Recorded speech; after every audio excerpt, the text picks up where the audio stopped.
a little bit today. For the compost tea, you're basically making a tea where you're soaking compost and some other nutrients, maybe a little bit of molasses to help kickstart it. And then you're gonna aerate that, and then you can put the tea right directly on the plants. You can put it onto the soil. So definitely compost tea, it's another way of composting. If you're interested, do some more research on that. It's a great way to help give your plants some nutrients. All right. So how do we transform these dusty gravelscapes and into a productive oasis? That's our goal. We don't want to have those areas of land that's just bare dirt. We should never have bare dirt. That dirt should be covered. It should be covered with a compost, a mulch, and that's going to help in many ways.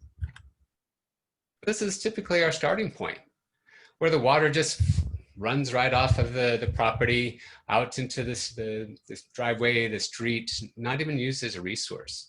Well, that's the first thing that we need to change. We need to be able to slow, spread, and sink that rainwater into our landscapes. And those hot, dry areas, just lack of any kind of water or any resources. And then soil degrading maintenance practices. So definitely, if those leaves that are dropping from the tree, that is also known as litter, it is resources.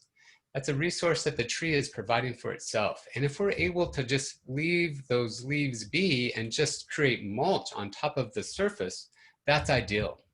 Because that mulch is going to help dampen that when it does rain, it's going to help to dampen it so it's not so erosive when it hits the soil. So mulch is definitely good.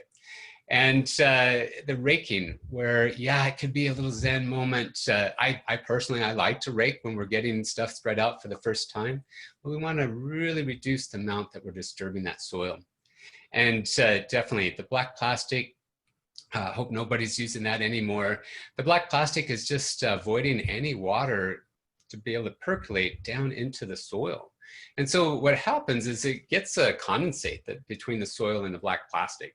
And so a lot of the roots will just want to stay up high into that area because that's where it's getting that condensate moisture. And then just avoid those spraying. Use organic solutions if you can. We do have a choice. So the resource scarcity or the resource abundance.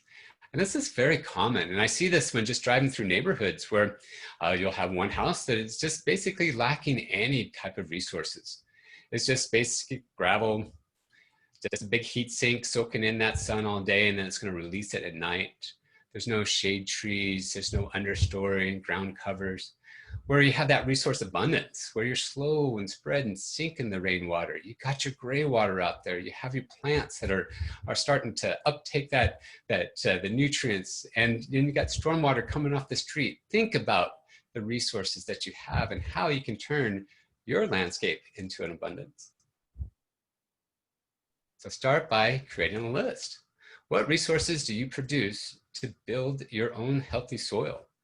And this is interesting because you may not have to go very far at all. You might just be producing your own nutrients right here in your home and just be able to start composting and be able to put that onto your landscape and start building soil.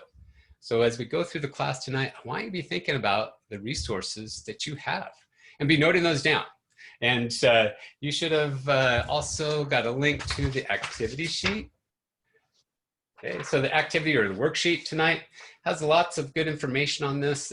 On page 1, there is your soil resource checklist. Okay, so reference this list as we're going through the presentation. And then the soil enhancement planning, that's going to be for you after the class when thinking about how you're going to enhance those areas that you need to start building soil. And then on the back side of this activity sheet or worksheet is resources, information about texture, moisture, structure. And then also at the very bottom, it's a good ratio guide to help you know when thinking about that carbon to nitrogen ratio. Okay. All right, so be thinking about those resources, write them down as they come to mind. Let's talk about the soil web, also known as your soil neighborhood. This is where life is happening, and we want that. So we want to build life in our soil. We want the organic matter in the soil, where we get the trophic levels, the ones that are going to start breaking it down. They're helping with the root systems of your plants, and that bacteria and the fungi and the nematodes, and then they start getting bigger. And then the bigger ones eat the smaller ones, and the bigger ones eat the smaller ones. And then when you get above soil, you got your animals and your birds, and what are they doing? Yep, they are pooping, and eventually they're going to pass. And that's all nutrients for our soils. So this is good. We want to have a healthy soil food web that's underground, and it's everything underground to above ground as well. So thinking about how we're building that soil, create that underground neighborhood. So we live in a desert, and I hear this all the time. There's not enough water, right? Well, wrong. There is enough water. Where we can harvest the water off of our roofs and landscapes, all those impervious surfaces should definitely be directing into our landscape areas. It's perfectly legal here in the state of Arizona to harvest our rainwater, and so we should be doing that. And it's definitely for our gray water too, so that's going to help between the storms. Don't forget about that one. But 1,000 square foot of area, 1 inch of rain is 600 gallons. So think about how that could add up depending on what your annually rainfall is. So definitely use that rainwater. And this is where we learned in class, the first class was all about earthworks, slowing the water down, spreading it out, allowing it time to sink into the soil. That's what earthworks are all about. And that's the best way of starting small and simple. So if you haven't shaped your earth yet to slow, spread, and sink that resource, that's your first step. Because when you start adding gray water, well, where's your gray water going to go? It's going to go out into the earthworks that you've already established in the first phase. And then you say, well, I'm ready for a rain tank to add, to be able to capture some rain and utilize it between the storms. Well, where's the overflow going to go? It's going to go to your earthworks because you've already created them. So starting with your earthworks, slow, spread, and sink that rainwater and stormwater into your landscape, your gray water. Slowly spreading until it overflows. Then your gray water, as I mentioned, and this is also it's going to be next Wednesday, all about gray water and laundry the landscape, but it's more of a regular source of water.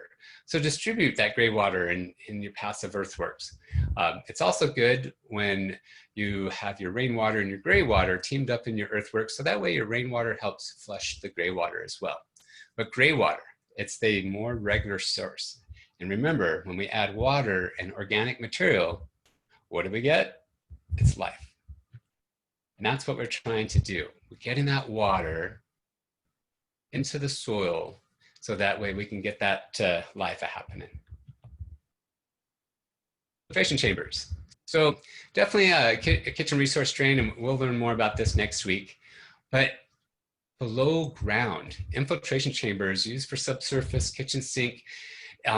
Take note, let me see if I can get my little laser here to work. Okay, this little black cap here and this little black cap there, you see on the infiltration chamber.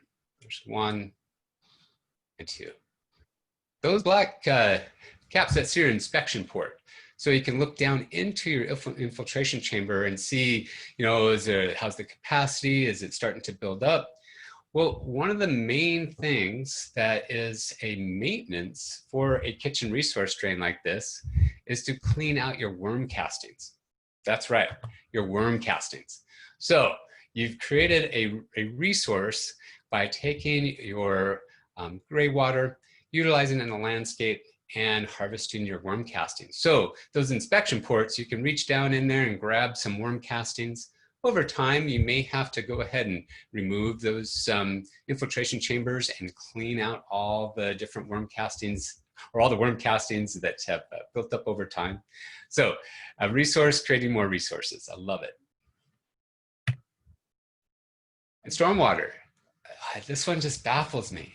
Why do we let the stormwater just continue to flow down the street when we could be sipping off that water? Sipping, taking it and bringing it back into the landscape. You can see in this photo here, it's already happening in this location. It's already coming over the curb. So cutting those curbs, drilling holes through the curbs, those soil critters love the stormwater, and our native plants are going to benefit from that. And we're getting into green infrastructure, low impact development. We're using our trees, our shrubs, our ground covers, our grasses, along with the stormwater to help clean and take care of a, where you have different pollutions that are coming through, you're handling them at micro levels versus all that stormwater going out and outfalling and then being at a macro level. So creating these micro basins next to the street, harvesting that stormwater is definitely a bonus for our plants and that soil life. And this is a great example. This is at the Living Lab in Tucson. So those opportunities where the street, there's no curb on the street and the street is crowned, so water's running to the landscape. Well, instead of building the landscape and diverting it, keeping it on the street, making those areas where that water can come through, down your landscape in the right-of-way, and then it can exit out. So it's just taking a little meandering stroll, getting that stormwater to come from the street over into the landscape and then out. In those type of scenarios, notice this is all rock mulch. Okay, this is not a wood chip mulch in this scenario. If this was wood chip mulch, that mulch is going to want to float up and float away when it's an inflow and an outflow. Okay. So keep that in mind. What type of surface materials are we using? Well, it depends on what type of stormwater or rainwater, what's the velocity of the flow. This is our Watershed Management Group's first demonstration site in Phoenix at Primera Iglesias. It's at First Street and Grant. This site, after the first year and a half, was just watered by hand. Two gentlemen that lived at the church hand watered all the plants for about a year and a half, and then they stopped. And it's just the stormwater that was keeping these plants alive and thriving. And it's a good opportunity to see what type of plants in this scenario that survives just on rainfall and stormwater alone. And I can tell you our jojobas, our fairy dusters, our desert lavenders are doing great. Things that didn't make it are like our tacomas and some of the salvias and things like that. But finding our champions that can survive on our rainwater and stormwater. So here's the other thing, right? We live in the desert. Deserts have limited organic material. And organic mulch does not benefit native plants, right? Well, you could probably guess the answer to that. Wrong. Our plants, all plants, will benefit from those nutrients that the plants are already creating on their own. But we just happen to tend to want to just concentrate it and bag it up and then send it off to, well, typically a landfill, which is going to turn it back into what? Mulch and compost. So we're thinking about that. If we just stop raking up and just let our resources be, that's the benefit, because no one's out there raking up the native plants. It's all undisturbed desert out there. Now you're going to have wind, you can have water that's moving that mulch around, but definitely our native plants will love a little bit of nutrients. And so in thinking about that, how can you create your own nutrients?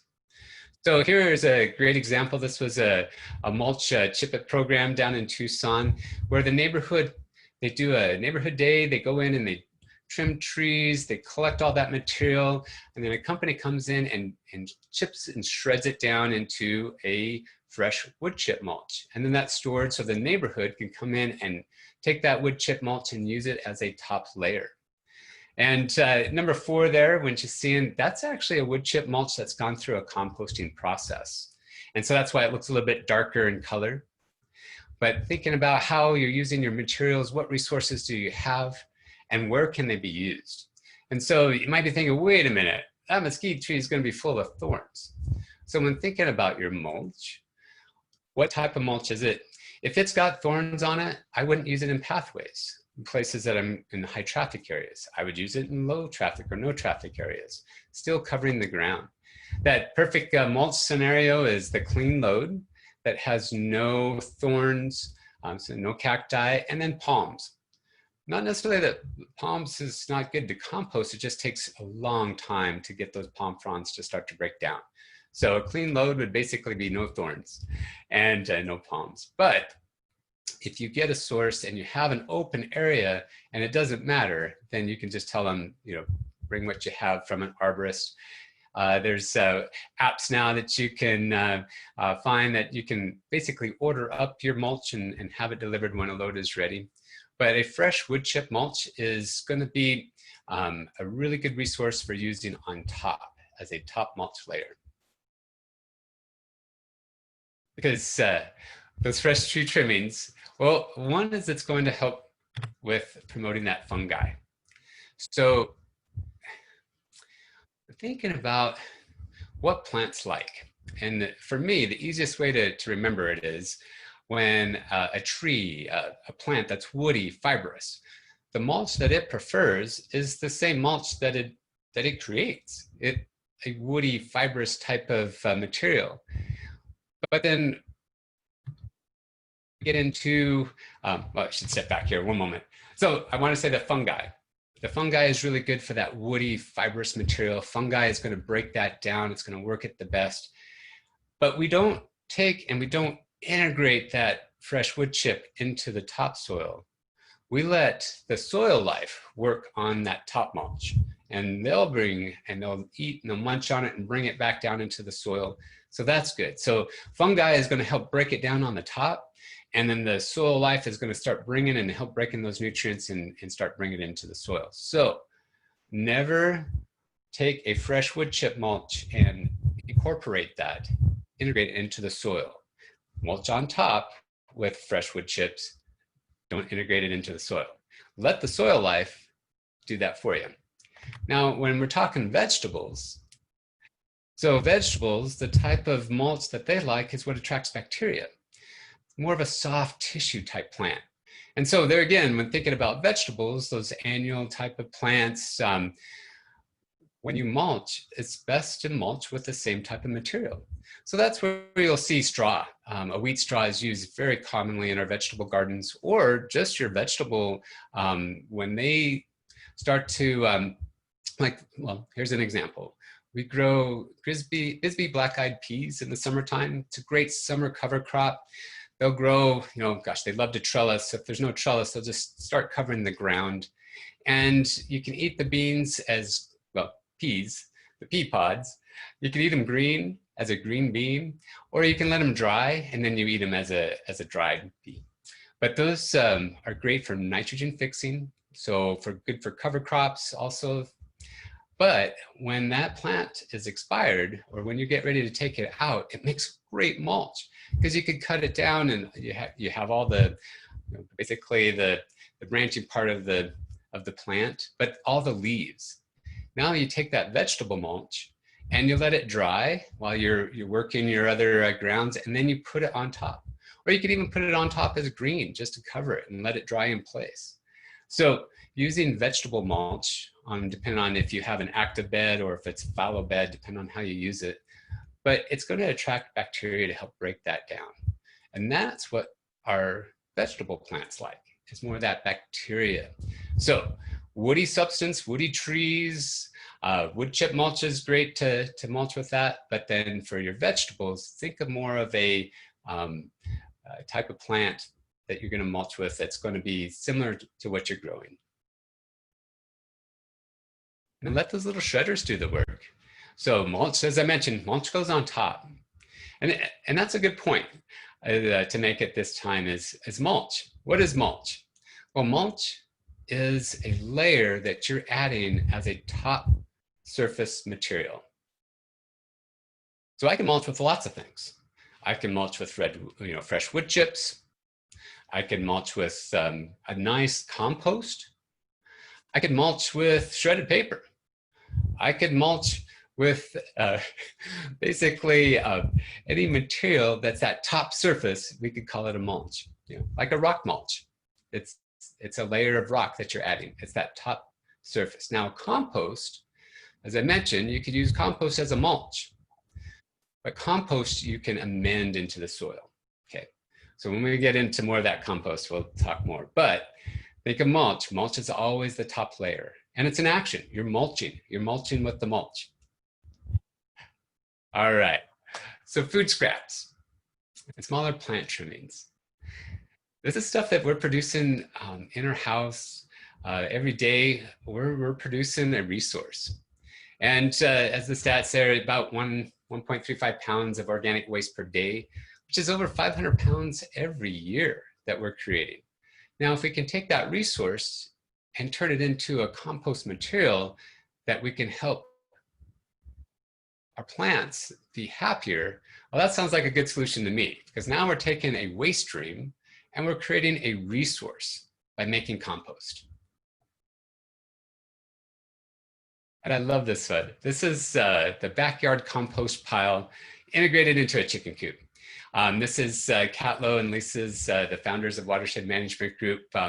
This was a setup that they had, and I love the idea because of stacking functions. So as we learned week 1, principle number 7 is stacking functions. How many functions does each element in your design, in your landscape, does it serve? Well, a chicken coop, obviously, it's a place for those chickens to roost at night. And when they roost at night, what do? Oh yeah, they poop a lot. And they're gonna do it at night. So they go into that roost and they'll be sitting on this little roosting bar from sundown to sun up. And during that time, they're pooping. And that poop's gonna fall directly below them. So if it falls into that compost bin, now you're integrating the chicken coop, or the chicken poo, along with the vegetable scraps, the other material that you're putting in. And guess who's tilling it for you? Your chickens. They're digging it up and moving it around. They're aerating it for you. And you're gonna create this amazing compost. And so integrating that material into your compost, you'd take it from that one pile, and then you'd move it into more of a conditioning, a final pile. And then also screening any of the stuff that didn't break down.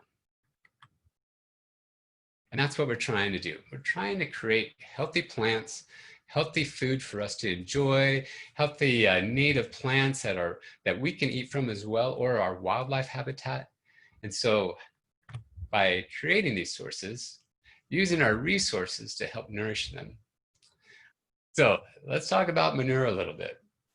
And manure is a great resource. And there again, as I mentioned, turning a waste into a resource. I really like that because there's manure getting created every day, and what happens to it?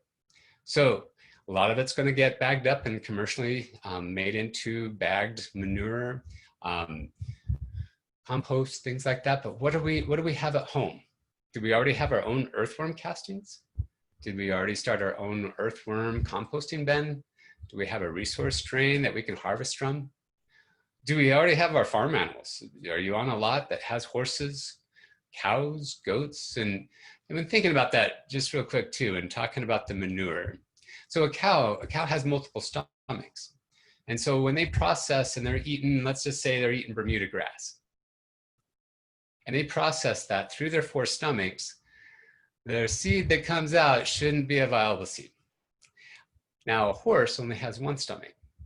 And so as it processes through, you may get more weeds out of horse manure than you would do cow manure.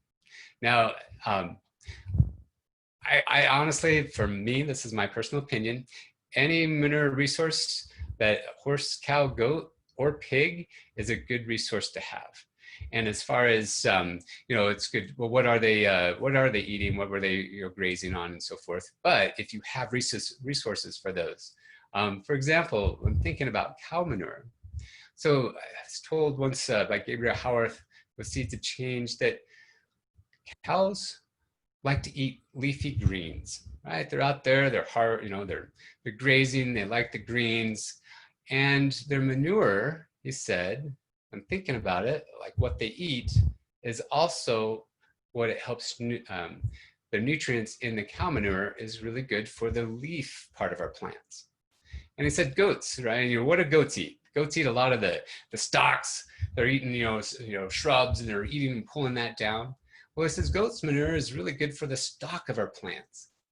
And he says pigs. What are pigs doing, Ryan? Pigs are rooting in the ground. they're rooting with their snout and they're moving things around. He says pig manure is really good for the roots of the plants. And then he says, and then you got chicken manure. And he kind of just left it at that. And I was like, well, wait a minute, what's the chicken manure? What's it good for? He says, well, it's got a lot of phosphorus. It's really good for our fruiting of our plants. But he didn't have any relation to it. But anyways, so cow manure is great for the green leafy, goats is good for the stalks, the pig manure is good for the roots, and the chicken manure is great for the fruiting of it. So if you have your manure resources that you can get, definitely use them. A composted manure, not a fresh manure, but a composted manure. And chicken manure, well, because of our urban, it's just easier to raise chickens in our urban setting. We may not be zoned for hoofed animals, so that rolls out the horses, cows, goats, and pigs. But chickens are a relatively easy animal to raise and to have in your backyard, to where they're providing you a resource in many ways. So for example, when we started our permaculture project in our backyard in 2008, well, in 2009, we were ready to start adding animals. And that was our opportunity to get chickens. And for me, it was to complete the cycle. And that's a cycle of, so I feed the chickens. The chickens, they're going to eat what I feed them, the chicken scraps, things like that. And then they're going to poop. They're giving me a resource, a fertilizer, and they're giving me eggs. That poop goes into the compost. The compost goes into the garden. The garden grows the food that I eat, that I have scraps that I give to the chickens. That poop, that eat the scraps, and then it goes into the compost. So do you see the cycle? So it's completing that resource cycle. So chickens is a good thing. They're not for everyone, but definitely a good source of manure. And there's one more source that we haven't talked about yet. Yeah, human manure. So our own poo, composted correctly, is a good nutrient-rich resource. Now, so when thinking about that, okay, I know it sounds a little gross. I reflect back on when I was telling my mom about when Watershed Management Group was doing the studies for composting toilets. And she says, Ryan, I support what you do, but that's just one I really have a hard time with. But she's reflecting back on the old outhouses that when she was a little girl, she remembers going out and the spiders, she didn't like that, the cold.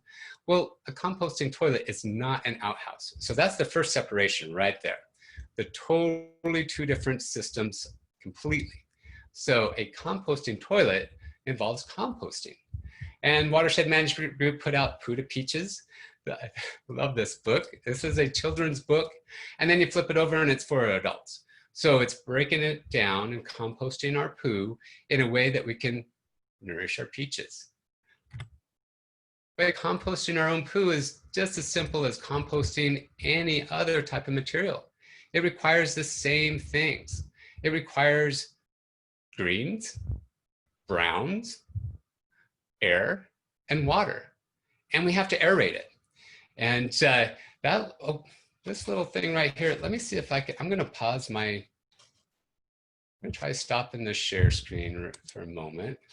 Okay, let me grab, this is my composting crank. I love it because I can take it, I can move it around like that. I'm putting it down into the compost, I'm turning, I'm cranking, and I get down and then I pull it up. And I put it down into another spot in my compost and I crank, and I pull it up. And I go into another spot of my compost and I crank, and I pull it up. Okay, and that's adding air into the compost. So with this little gadget, a compost crank by Low Products, also they're based in Tucson. There's other solutions out there, but what you're looking for is a way to get air into your compost. Because if you don't get enough air into your compost, it's going to dry out. It's not going to have enough water and air.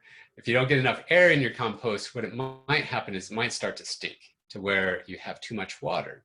because if it starts to go anaerobic, meaning there's more moisture, it needs more air, you might have too much nitrogen, too many greens. So by giving it some air, you're either going to have to turn that compost pile, you're going to have to use some sort of composting crank, but you're going to have to get air into your composting system. So if you if it's just dry, you might be getting too much air, or you may just not enough water, and so you need to add a little bit more water to it. It's finding that right combination when you're making compost, and it depends on what size of compost bin that you're using too.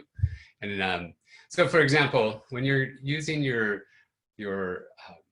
old recycle bins for a compost, so that's a round barrel, for example, I always like to cut the lid off, and then turn it upside down so it's shaped like a ice cream cone. Okay? Because if it's shaped like this, it's hard to pull up and get that material out. But if it's shaped like this, V, like an ice cream cone, then it's easy to pull that bin off, okay? And then you can turn that material. But getting back to the presentation here, let me get back and share.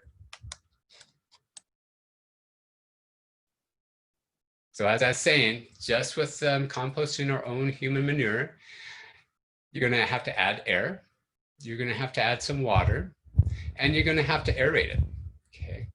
And this is going to be a separate system. So this is not something that you're building within your composting pile. This is a separate system.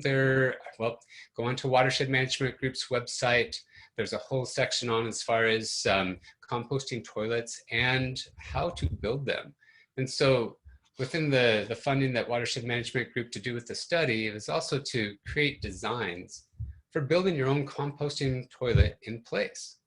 And so before, you weren't able to legally build your own composting system at your home. You could go out and purchase a composting toilet, but you're not able to build one. So now, with Watershed Management Group in Maricopa County, and then Pinal County, it's Arizona statewide, but you still have to check with your county, your city, and as far as going through the process.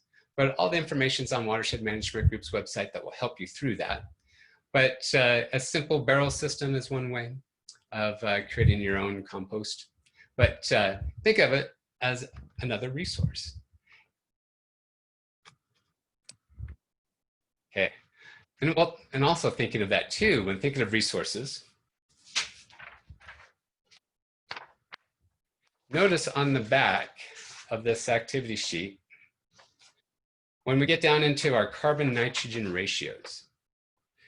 So look at urine. Urine is the only one on there that is higher in nitrogen than it is in carbon. Out of all that material, our urine is higher in nitrogen than it is in carbon. So do you think our urine is good for the compost?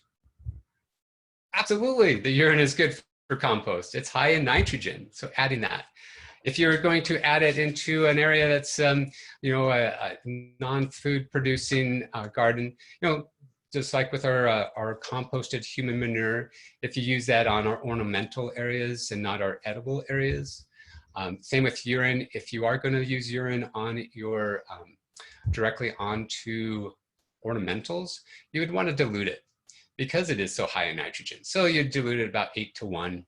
And that's a good ratio. And then you can go ahead and pour it onto those plants. It's nitrogen rich, so you're fertilizing, you're giving your plants nutrients from your own resource.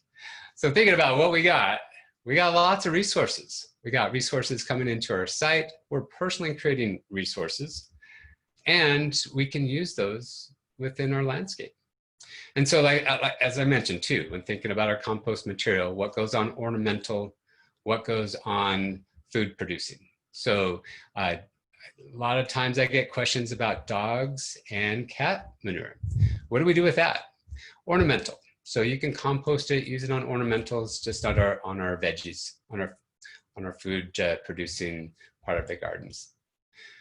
All right, so getting back to the site context. planting that water, protect and stabilize the soils, adding the plants, integrating that organic material. That is our guide to healthy desert soils. So when looking at that, we want to observe the landscape.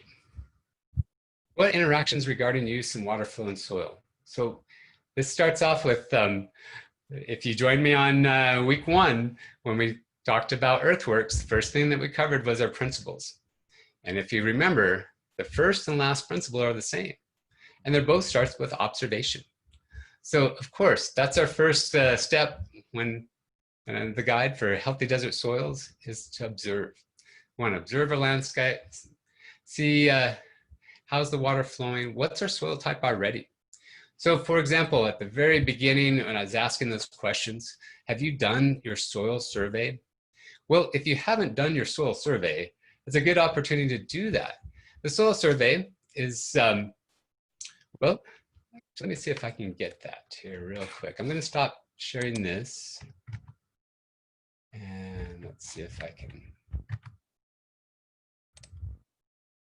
share the web soil survey. Okay, so the web soil survey.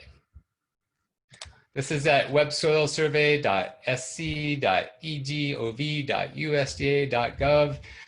Boy, I just typed in a search and said web soil survey, and this is what popped up. But it is at that address if you want to note that down, websoilsurvey.sc.egov.usda.gov. So when you get to this page, lots of information on soils, really good place to start. And we're going to go ahead and get to the soil survey. So let's go ahead, we're going to zoom in to get in here to the Phoenix area. Well, you can type an address. Here's one. This is a project I worked on in Tempe.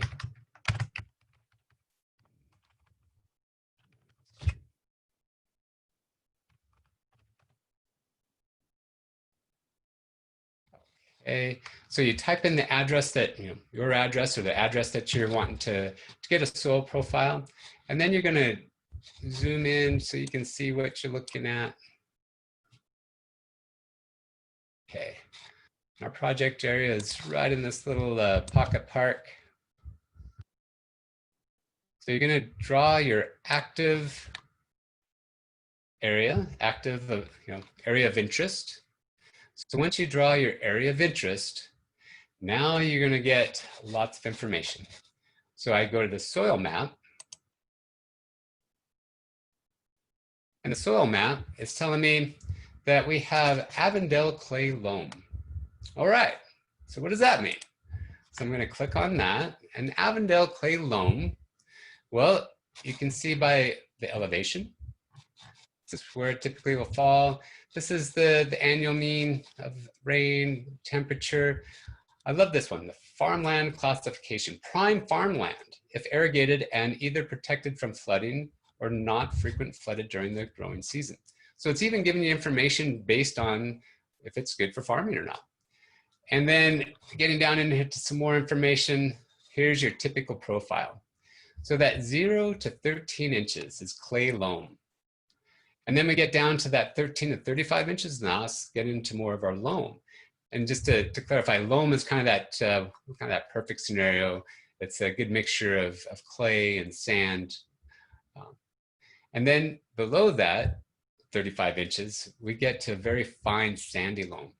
So it's built up on layers. Now, when your home was built, the question would be did they scrape off a lot of that topsoil? Because only 0 to 13 inches is clay loam. And then when we got below that, then it's loam. Okay, so what happened during the construction? How much of that topsoil do you still have? And then there's more properties that you can go through to look to see about, for example, depth to restrictive feature, more than 80 inches, okay? Well, the water table is more than 80 inches. So that's good to know, because if you're using gray water, your water table has to be lower than 5 feet. So that's important. So this is a good way to check to see where your water table is at. And then where's your salinity? Okay. So lots of great information by doing this web soil survey. Highly recommend that you would do it for your property so you get a good baseline of what you have, or at least you had, before they did all the construction. And then the next best step to really know what your soil is in your backyard is, well, two things. One, you could do a soil survey. And that's going to be an in-depth survey. A soil scientist will come out. They're going to dig a hole. They're going to check to see what kind of, exactly what soil that you have. You could also do a soil test. And now a soil test would be a good word to start to see what nutrients do you have in your soil. Because as I mentioned, you may have where the printout, the information on the survey shows that you have loam in, say, that first 10 inches. Well, if that loam was scraped off during the construction, what did they bring in? So what do you have by building your soil, through the years that you were already maybe been practicing building soil? So you can go to a lab and have them test your soil and to see what's in your soil, and then they can give you recommendations on what to add to your soil, depending on what you want to do with your soil. So are you wanting to grow vegetables? Are you wanting to grow just native plants? They're going to give you recommendations, and if you ask them for organic recommendations, that way they won't give you a list of synthetics to provide. They're going to give you an organic solution to amend that soil based on what you want to grow. So lots of tools to use. This web soil survey, figure out what do you have at your site. Use a lab to do your soil test to figure out what's currently in your soil. And then it's all about building up that soil, adding organic material into the soil. Okay, so when we start with our soil structure, when thinking about that, so the soil's, if you have clay soil, you'll always have clay soil. Same with the sand. If you have sand soil, your texture's not changing, it's your structure that you want to change. Okay, so if, so whatever you start with, that's what you'll have, but the more soil organic material that you can put into that, the better. And so it's creating that, by adding that organic material to the soil, that you're creating a sponge, you're creating more live food to live off. So it depends on what you are wanting to grow. So let me go ahead and get back to the presentation.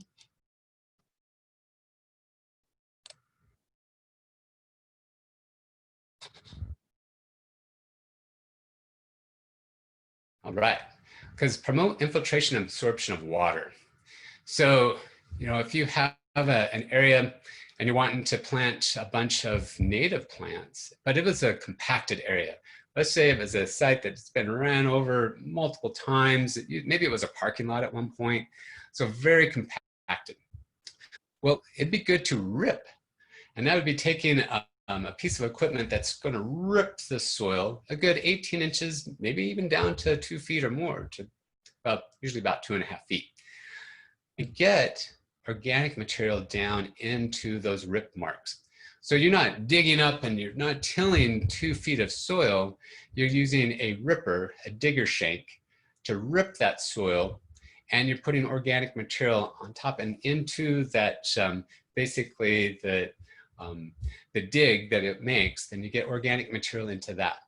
Now, getting organic material down into the soil like that, it's going to help create that sponge. It's going to create it, and so that way the moisture can soak into our soils. It's going to be down at a root depth that is when the native plants get established, their trees, roots, good 2 to 3 feet for all those feeders that are taking up moisture. So that's a good way. But, tilling and incorporating in our soil amendments, well, personally, when creating your garden or your landscape, we really want to watch how much we till our soil. And so what I like to do is I like to use a no-till method. And so if it's a fresh area that I'm getting ready to garden and the soil is pretty much depleted, there's not much organic material already in it, then what I'll do is that's the time where I will turn up their world, the soil web world, and get a lot of organic material in it, okay? Because there might not be much soil life at all.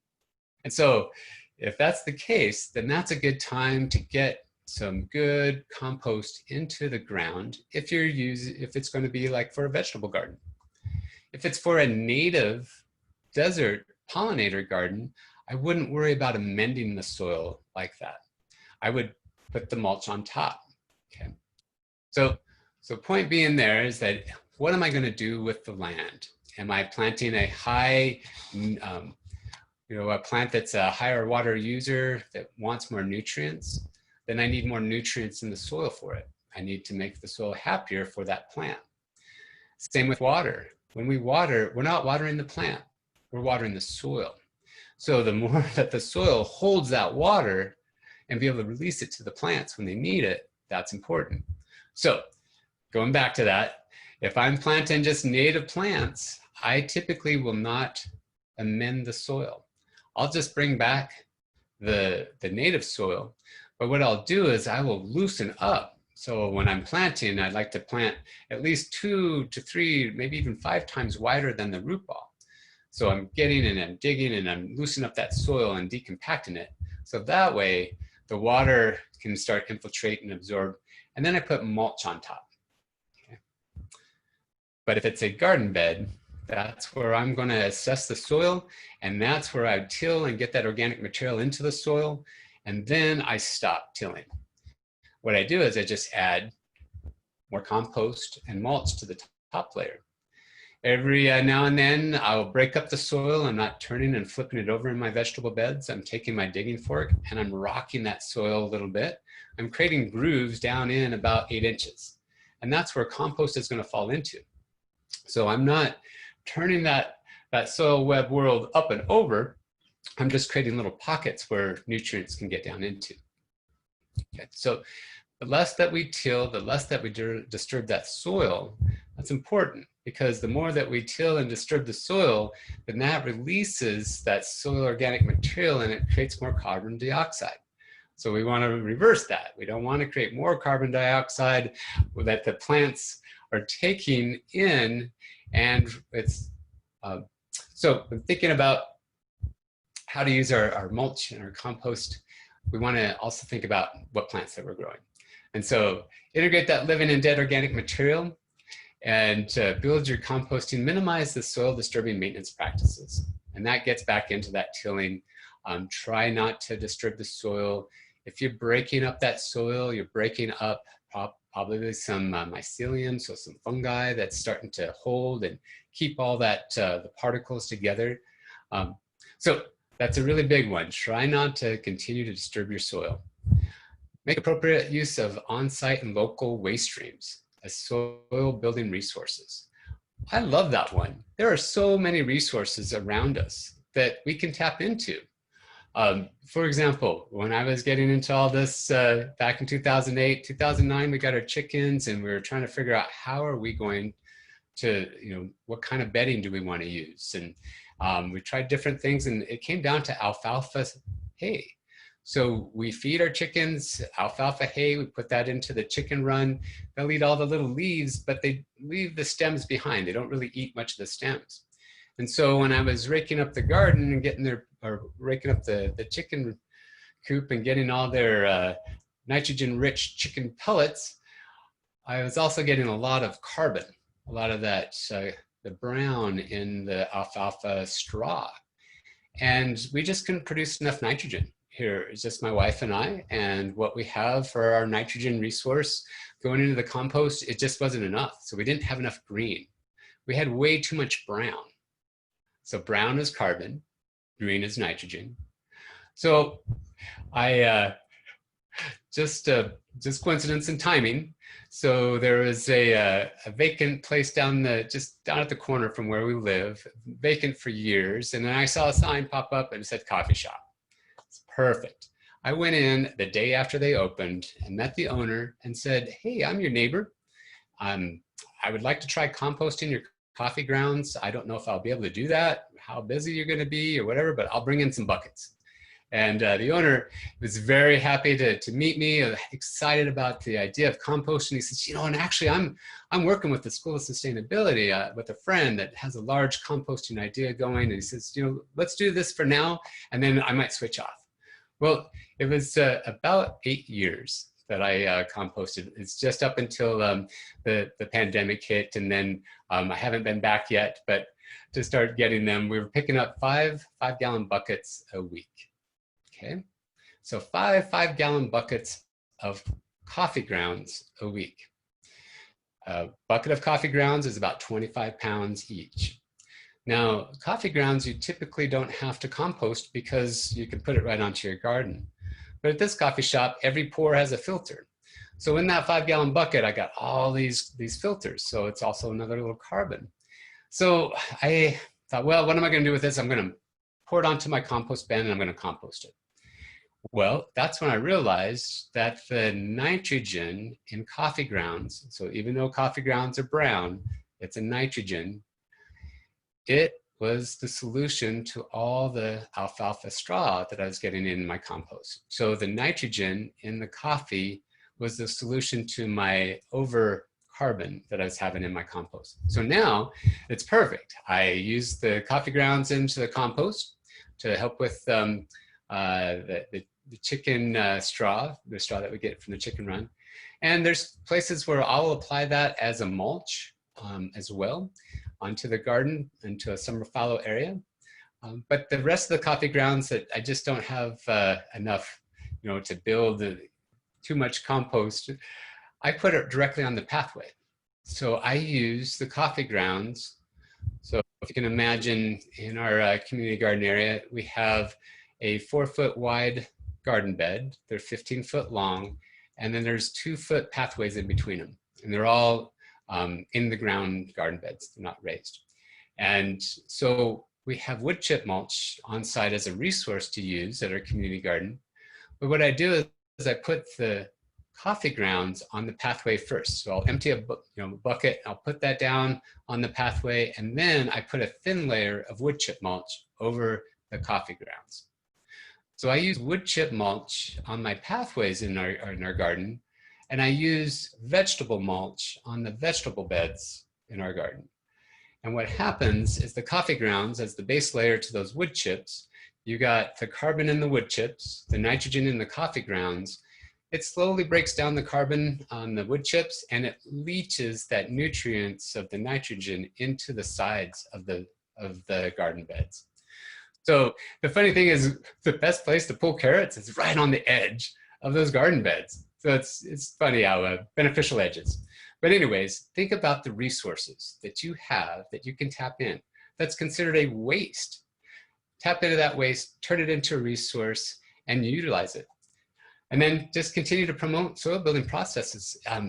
It's one of those things, if you stop, then that organic material is eventually going to get depleted from your soil, and you're going to be right back where you were before you started. So it is something that you just got to keep promoting. You got to keep building. You got to keep amending those soils for say a vegetable garden. But if it's our native desert soils, it's mulch on top.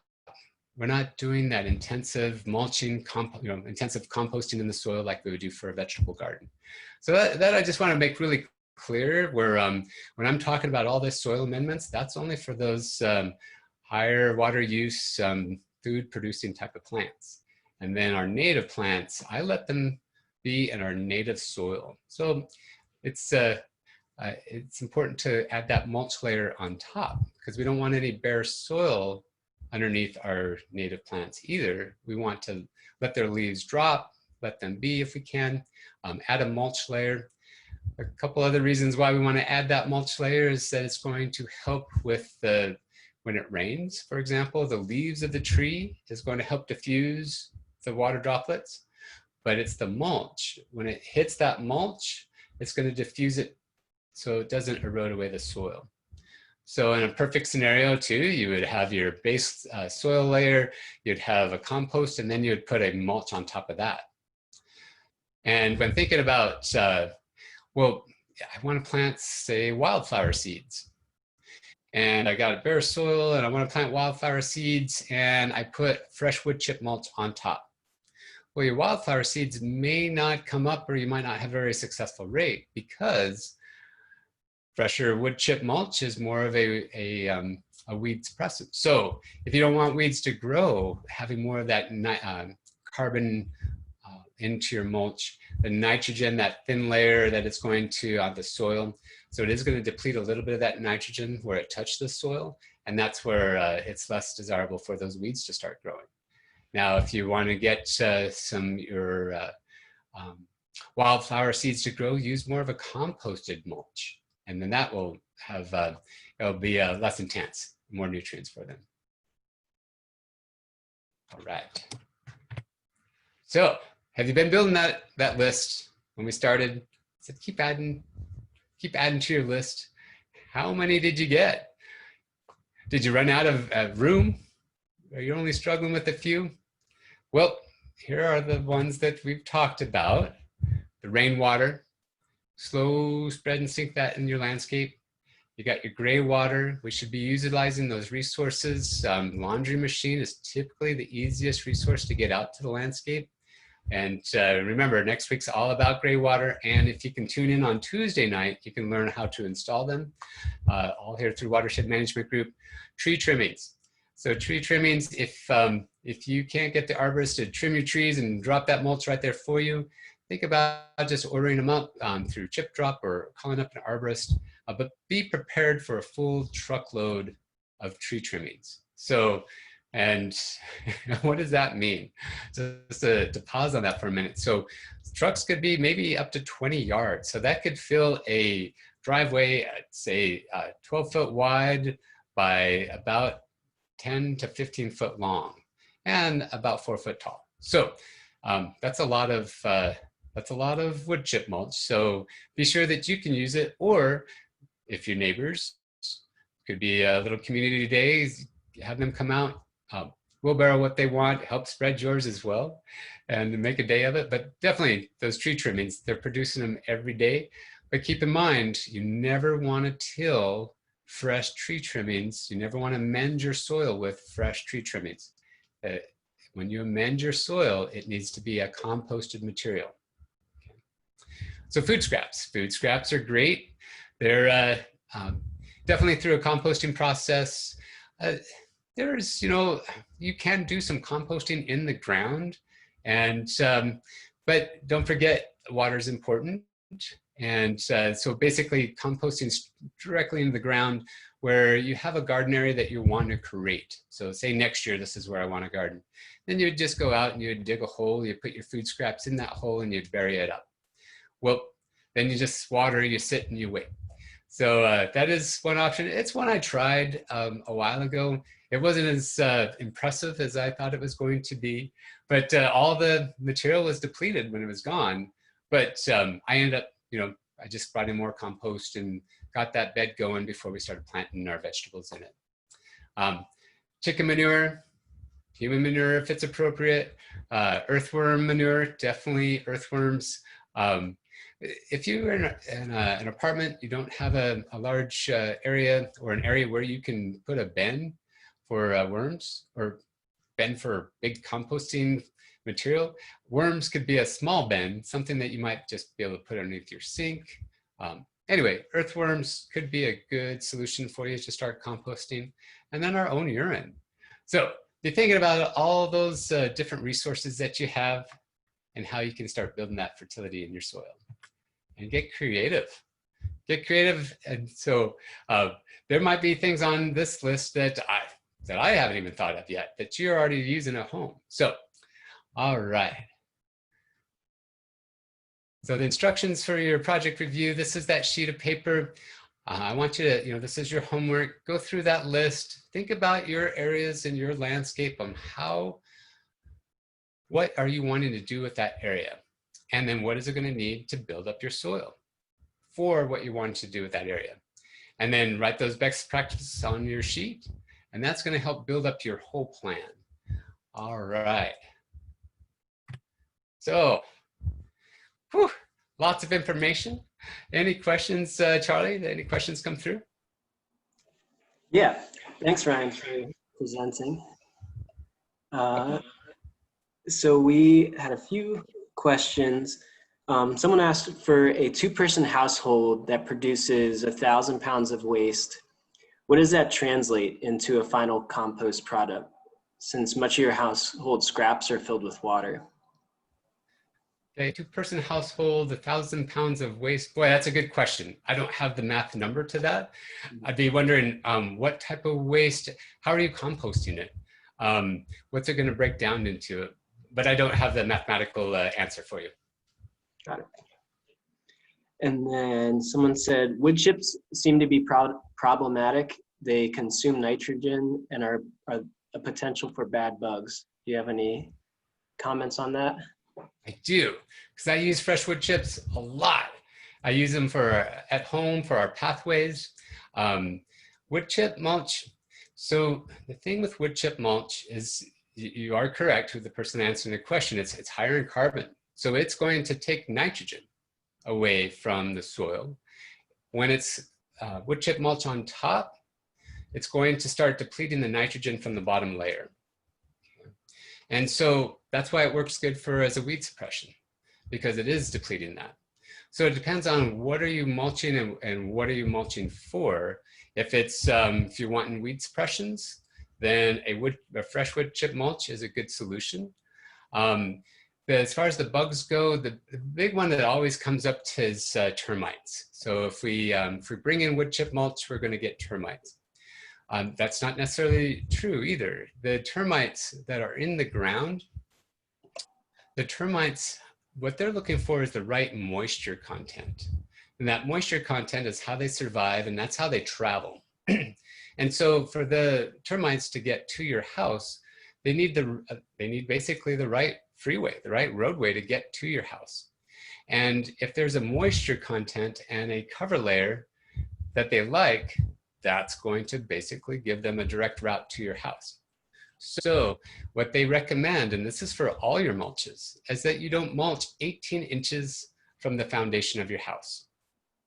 So basically you would just take the mulch and then you'd stop it 18 inches from your house. And what the theory behind that is now there, with no mulch between the foundation and your mulch layer, 18 inches away, that soil is going to be more dry. It's going to dry out.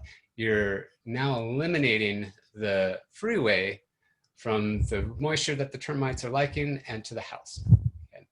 Well, having an 18-inch bare spot is going to look kind of odd. So what we do is we just thin it out. We don't create a thick layer up to the foundation. We thin it out. So when we start with 3 or 4 inches out in the landscape, when we get up to the foundation, it's only going to be maybe a ½ inch to an inch just to cover the soil, just to give it that appearance. Now, what we've done is we've reduced the amount of moisture that the termites are going to like.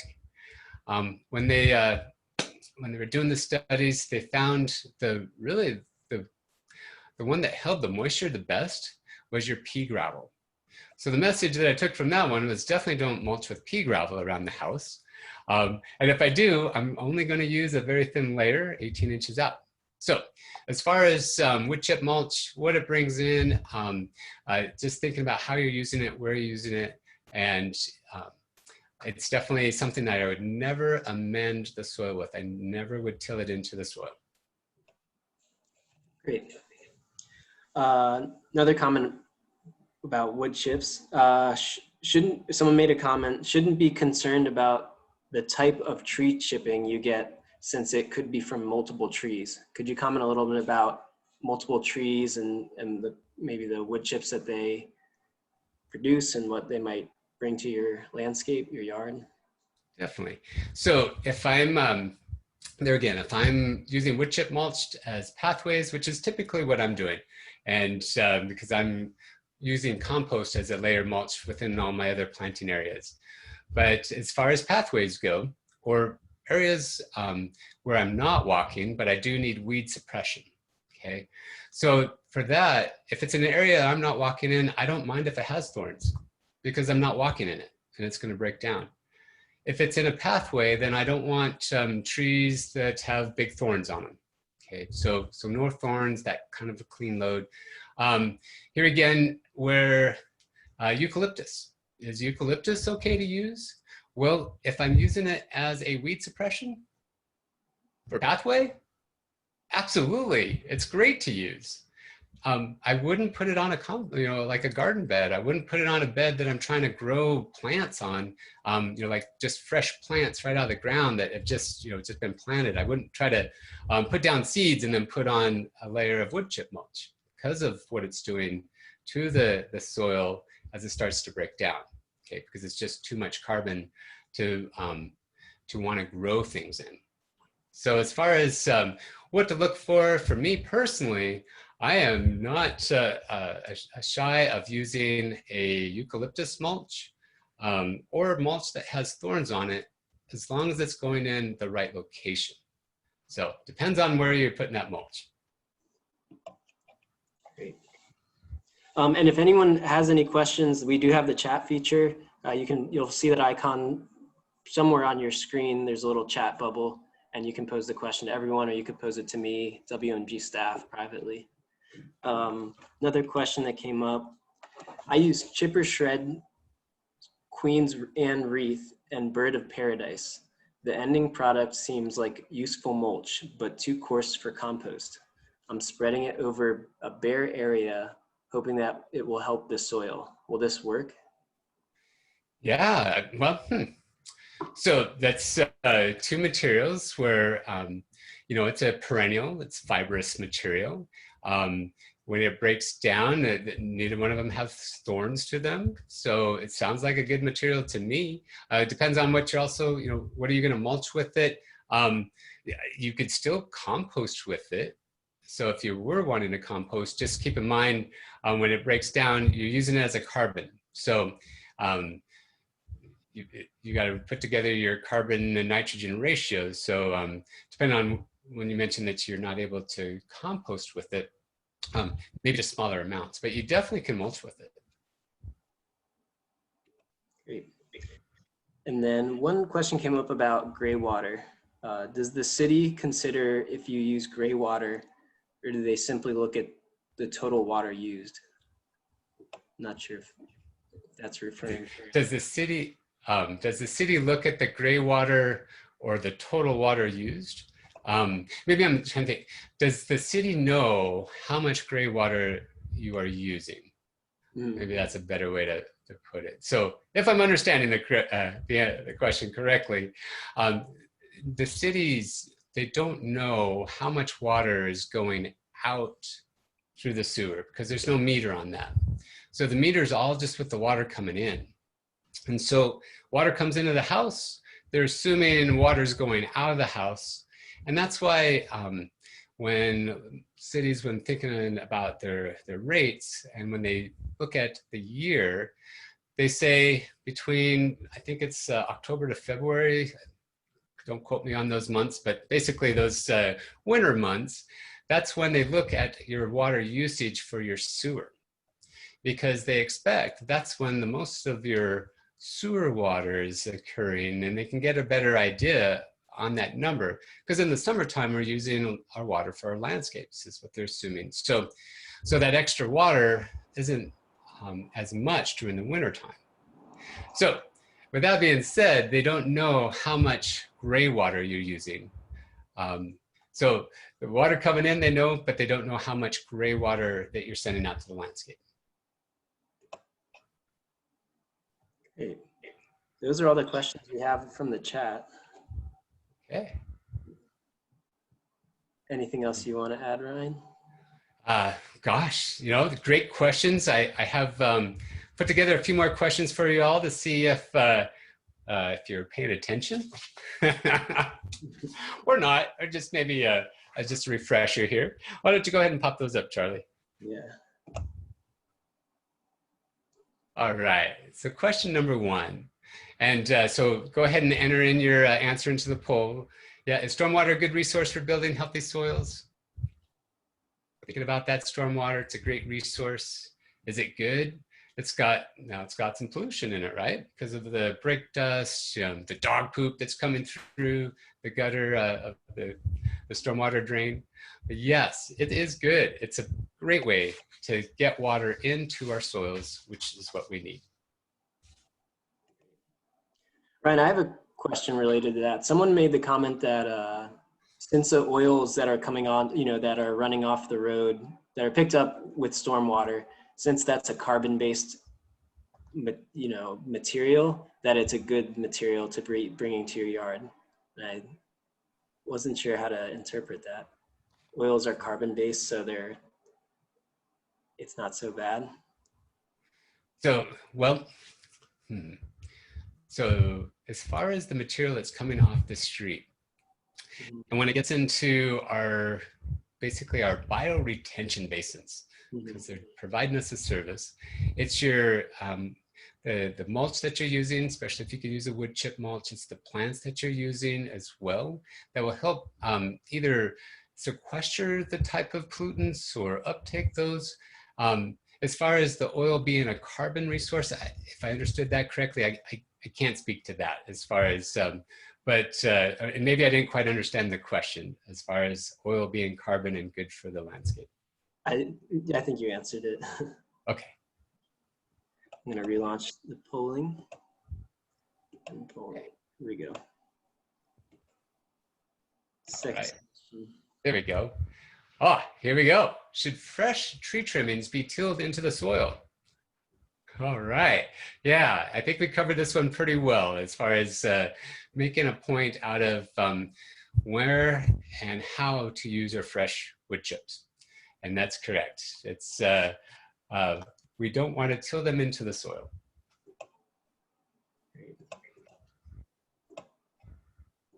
We want to till compost. And so when thinking about that, if we're not tilling fresh wood chips in the soil, but we want to get organic material into the soil and so some carbon material, then you would want to till that in. You'd want to work that into the soil. So yes, can compost be used as mulch? So think about that. What is that top layer that you're putting down? Mulch. So you can mulch with newspaper. You can mulch with shaved paper. You could mulch with all sorts of things. It's that top layer, rock, compost. So definitely, compost can be used as a mulch. All right, everyone. Okay. Well, there are no other questions. That's all the questions I had out there. The contact information's on the page there. And let's see if I can get that. Okay. So that's my contact information, Watershed Management Group's contact information. Think of any questions, please drop us a line. Also too, Greywater is next week. So if you're attending next week, you're like, oh, wow, this one question popped up in my mind. You can ask it next week. As you can see, all these things are integrated together. So as we started with rainwater harvesting, earthworks, and then we got into plants, rain tanks, soils, and gray water. You feel in the pattern? Yep, they're all connected together. These are all resources that we can use.